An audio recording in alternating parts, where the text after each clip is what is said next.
ऐसा मत सोचो कि आप मॉड्यूल नहीं करोगे, मतलब उसको छोड़ दोगे तो आपका हो जाएगा। ऐसा नहीं है, आप मॉड्यूल करते चलो, नोट्स करते चलो। आप प्रेफरेंस नहीं भी करोगे ना तब भी चल जाएगा। मॉड्यूल और नोट्स इनफ होते हैं, मतलब मोर देन इनफ होते हैं। मैं मान ही नहीं सकती कि अगर कोई बोल दे कि मॉड्यूल और नोट्स अच्छे से किया था उसके बाद भी अच्छी रैंक नहीं आई, बोल ही नहीं सकता कोई। क्योंकि मेरे साथ यही हुआ था ना, मैंने सारे नोट्स और मैंने मॉड्यूल अच्छे से किए हुए थे। Hello dear student. जैसा कि आपको पता है इस बार के जीपैट के रिजल्ट में जिडिशियंस ने तो भौकाल ही मचा दिया। ऐसा भौकाल मचा दिया कि टॉपर्स की लिस्ट उठा लीजिए, या टॉप 100, टॉप 500, टॉप 1000, यानी कि जितने भी क्वालिफाई हैं उसमें से मोस्ट ऑफ द स्टूडेंट जिडिशियंस ही मिलेंगे आपको। और उन्हीं जिडिशियंस में से एक और हमारे जीडीसी प्राइम की बच्ची मानवी सोनी, जिनका जीपैट में ऑल इंडिया रैंक 115 है।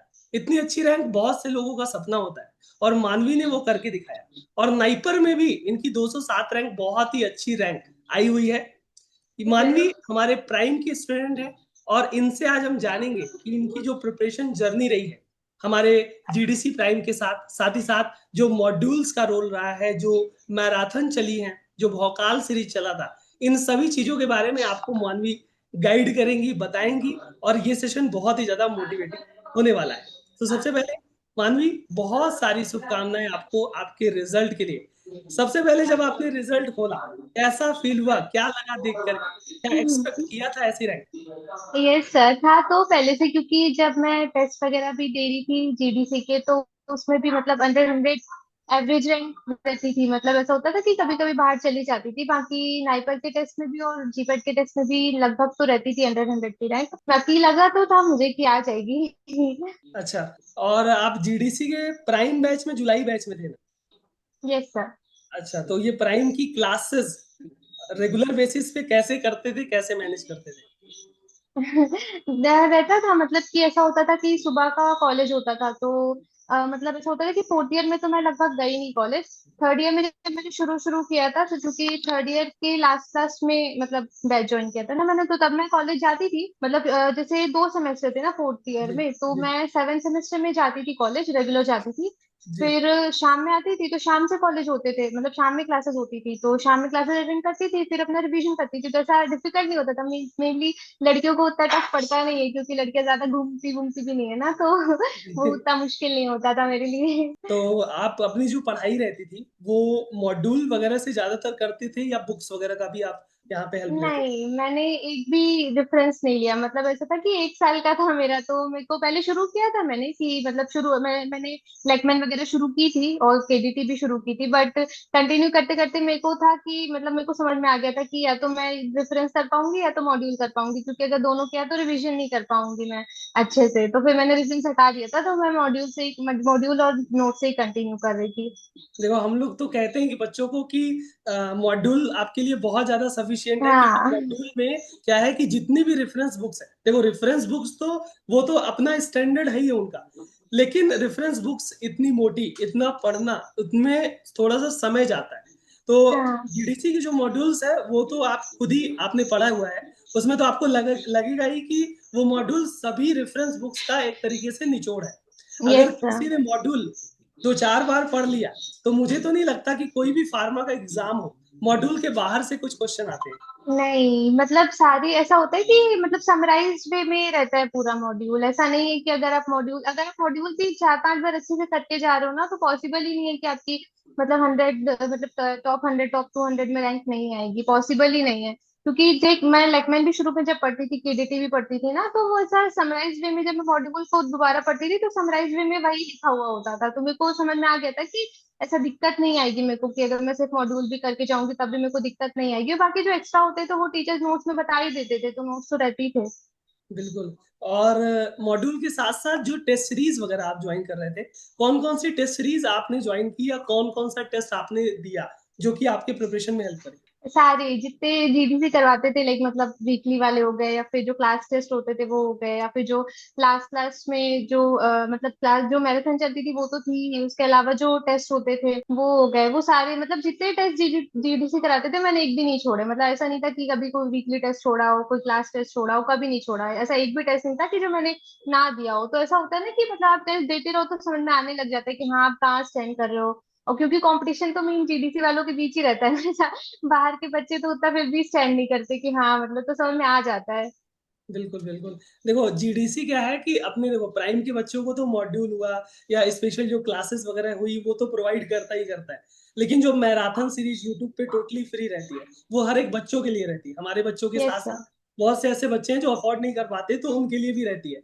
और भौकाल सीरीज जो लास्ट में 4 दिन पहले, मतलब भौकाल सीरीज जो चली थी उसमें से हाँ लगभग बहुत से बच्चों का कहना है, और आप भी भौकाल सीरीज में अगर आपने ज्वाइन किया होगा तो लगभग लगभग मुझे तो लगता है कि काफी क्वेश्चन उससे फंसे होंगे। हाँ हाँ, बहुत सारे, मतलब ऐसा था कि मतलब मेरे को जब मैंने टेस्ट सीरीज वगैरह की थी ना, तो जब मैं एग्जाम दे रही थी तो मेरे को ऐसा लग रहा था कि 60 क्या 75% पेपर जीडीसी से है, मतलब ऐसा कि कहीं पे टेस्ट में देखा है, फिर मैराथन में देखा है, फिर भोकाल में देखा, कहीं ना कहीं से तो वो निकल ही आता था।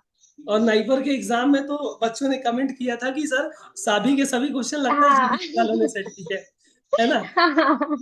तो और यहाँ पे आप देखो, आप तो प्राइम से जुड़े हो तो सभी टीचर्स के साथ स्पेशली जो आप क्लासेस वगैरह करते थे सभी टीचर्स के साथ आपका कैसा एक्सपीरियंस था, कैसे सारी चीजें आपको समझ में आती थी, उसके बारे में भी जानना चाहेंगे। अरे बेस्ट, मतलब क्लासेस का तो मतलब ऐसा होता ही नहीं था कि मैं बोर हो जाऊं, किसी दिन बोर लग रहा है पढ़ने में या फिर मन नहीं लग रहा। ऐसा होता था ना कि पूरा दिन भी अगर खराब गया कि अच्छे से पढ़ नहीं पाई या फिर डिस्टर्ब हो गया किसी चक्कर में, तो क्लासेस में ऐसा होता था कि मोटिवेशन हो जाता था कि हाँ चलो ठीक है, करना है करना है करना है। ऐसे एक भी क्लास नहीं होती थी कि बिना मोटिवेशन के जा रही हो कि नहीं अब तो पढ़ने में मन नहीं लग रहा, अब नहीं करना, क्लास नहीं करती, छोड़ दो करके। तो ऐसा मतलब मन ऐसा इंगेज रखते थे टीचर्स, ऐसा नहीं होता था कि बोर कर रहे हो एक टाइम के बाद कि नहीं यार अब नहीं करनी ये वाली क्लास करके। और क्लासेस के साथ साथ आप जब टेस्ट सीरीज वगैरह लगाते थे तो उसमें आपके मार्क्स वगैरह कैसे आते शुरू शुरू में तो ऐसा था कि जब मैं मतलब शुरू में जब वीकली टेस्ट देना चालू किया था, तो उसमें ऐसा होता था कि मतलब 135, 140, 120, मतलब ऐसा होता है कि 150 के अंदर ही रह रहे थे। फिर उसके बाद धीरे धीरे मतलब सितंबर के बाद से, सितंबर अक्टूबर के बाद से थोड़े थोड़े बढ़ना चालू हुए, तो 160, 175, 180 फिर ऐसे जाने लग गए थे। तो सही था, मतलब कि ग्राफ थोड़ा मतलब ऊपर नीचे तो अब जाते ही है ओवरऑल देखोगे अगर आप तो, बाकी सही रहता था, मतलब मैनेज रहता था वो। अच्छा, नाइपर में 207 है और जीपैट में 115 रैंक, जब रिजल्ट आया तो घर वालों का क्या रिएक्शन था स्पेशली। सही था, मतलब कि उनको ऐसा था, अभी तो मैंने जीपेट का पापा को तो बताया नहीं था, बाकी नहीं पर कैसा था कि उनको भरोसा नहीं था, क्योंकि मेरा नीट में थोड़ा गड़बड़ हो गया था, तो उनको बिलीव ही नहीं हो रहा था कि अच्छा तुम्हारी आई है 207। बिल्कुल बिल्कुल। देखो मेहनत, ये आपका रैंक तो एक दिन का है कि भाई हमारा रिजल्ट आया, हमारी रैंक 115 है, यस 207 है। सर। लेकिन उससे पहले आप पिछले साल भर से देखा जाए तो मेहनत किए हो, सारी यस क्लासेस सर। की हो, सामने इतना टेस्ट सीरीज लगाए हो, टाइम पे जगे हो, है ना, टाइम से जगे तो टाइम से हो लेकिन सोए क्या पता, लेट लेट तक क्लासेस चलती रहती थी, कभी कभी 11-12 भी बज जाते थे क्लासेस करते करते। यस तो सर। ये सब जो आपने संघर्ष किया है सभी बच्चों ने जिनकी रैंक आई है ना, तो उन्होंने बहुत संघर्ष किया और उस संघर्ष का ही परिणाम है इतनी अच्छी अच्छी रैंक, है ना। बहुत से यस लोगों सर। का सपना रहता है, सोचिए 47-48 हजार बच्चों ने एग्जाम दिया और उस 47-48 हजार में 115 रैंक लाना अपने आप में बहुत ज्यादा प्राउड फील करवाता हो। Yes sir. और और साथ ही साथ जो नाइपर में भी बहुत से लोग का सपना रहता है कि नाइपर में हम जाएं, हमें अच्छा ब्रांच मिले। आपका वैसे फेवरेट ब्रांच या क्या उम्मीद लगा रहे हो कि क्या मिलना चाहिए आपको। मेरा प्रायोरिटी तो एमबीए का है, मतलब मैंने सोचा तो एमबीए का है कि एमबीए मिल जाए तो अच्छा है, दोनों में से कोई भी मिल जाए तो, बाकी इफ नहीं मिलता है तो फिर हैदराबाद वाला शूटिंग ट्राई करूंगी करके, इफ अगर वो भी नहीं मिला तो एनालिसिस में जाऊंगी। बिल्कुल बिल्कुल बिल्कुल। हम चाहते हैं कि जो आपका मनपसंद ब्रांच हो वो जरूर आपको मिले।